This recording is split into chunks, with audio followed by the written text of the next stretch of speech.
Hello everyone again, and welcome to A Short Stop with a Short Stop. Today we're going to talk a little bit about husbands and wives.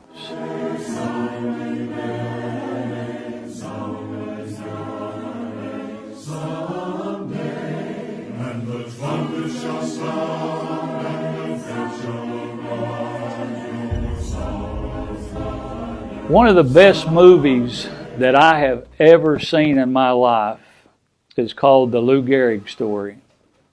And if you haven't ever seen it, you need to try to pick it up and watch it at some point in time, because it was probably made in the 1960s or somewhere in that neighborhood. But he was married to a woman, and when Lou passed away, his wife never remarried. And they asked her why, and she said, when you've had the best, it's hard to settle for second best. And that's what she thought of her husband. She respected him. Although she had a right to remarry, she didn't want to, and that was her privilege. But the love that they had between them two in that movie is just, instead of a baseball story, the Lou Gehrig story is a love story, just to be honest with you. Relationships require tolerance. Nobody's perfect. There's going to be disappointments. There's going to be pain. Different things are going to happen. But love is recognizing that the other person has flaws and weaknesses and even doubts. We need to learn to forgive. We need to learn to communicate, because these things are important. If we're able to forgive and communicate, then we can work things out every single time. But this is how we grow together, when we forgive and when we communicate. And, you know, my wife needs to talk. I really don't need to talk, but because she needs to, I need to talk with her. I don't really need to be held, but she needs to be held. She needs to have that tenderness, that touch, letting her know that she's cared about. But a man has a responsibility to provide and protect, while she may bear children for us. He is the head of the family. She is the heart. The man provides shelter, but she gives the shelter a heartbeat. The man may provide food, but she makes the meal. A man is supposed to provide a house, but she makes it a home. He takes care of the outside world while she takes care of the inner world. He gives her love, and so does she. They don't need to compete with one another, but they need to complement one another. And in Ephesians chapter 5 and verse 25, it says, "Husbands, love your wives as Christ loved the church and gave himself up for her." Jesus was willing to give his life. He was willing to give everything. And husbands, we should be willing to give everything up for our wives, in protection, in shelter, and everything that they need, and show them that we love them. In Titus chapter 2 and verse 4, it says, "Wives, love your husbands." But let's go over just a few things that may be a number one killer of relationships. Sarcasm. Are you sarcastic with your mate? If you are, don't be. Are you cynical, or you have cynicism? If you do, stop it. Here's one that most men don't like. Do you roll your eyes?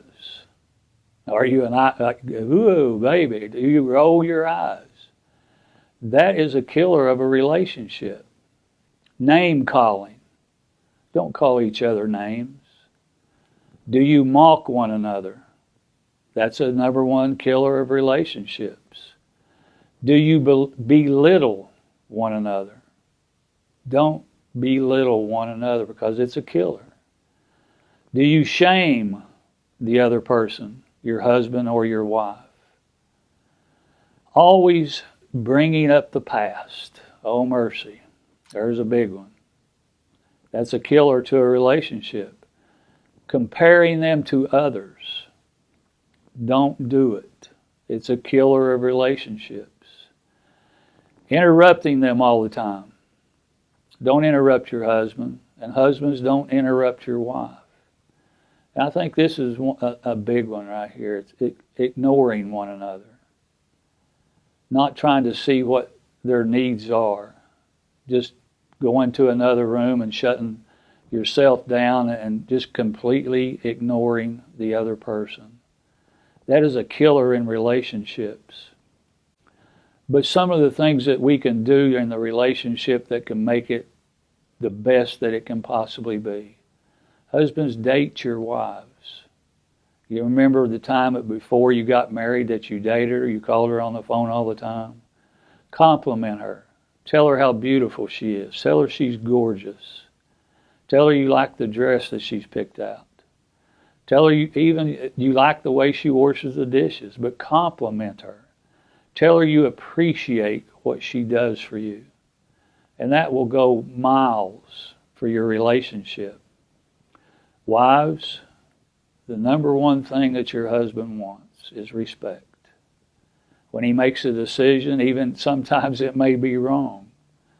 Don't tell him how wrong he is, but try to help him to get over it. But when he does make a decision, live with it. Talk with him before the decision is made and try to help him to make a wise decision, because that's your responsibility too.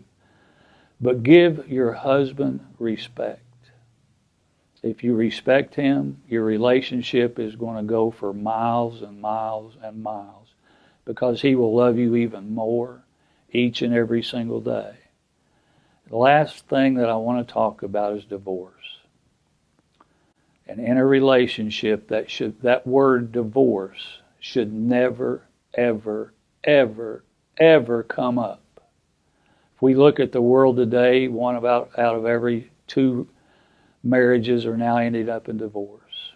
And we need to be able to teach in the Bible, from the Bible, what the Bible tells about marriage, divorce, and remarriage from a young age. And you need to know about it before you get married. And the thing that holds the whole thing together, guys, is working on a relationship through love.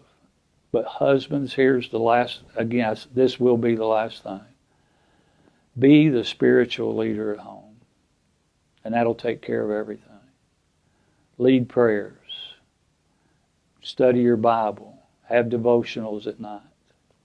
And your husband-wife relationship and your kids, they will benefit from it in a tremendous way. Husbands and wives, love each other and go watch the Lou Gehrig story. Thank you again for being with a shortstop with a shortstop.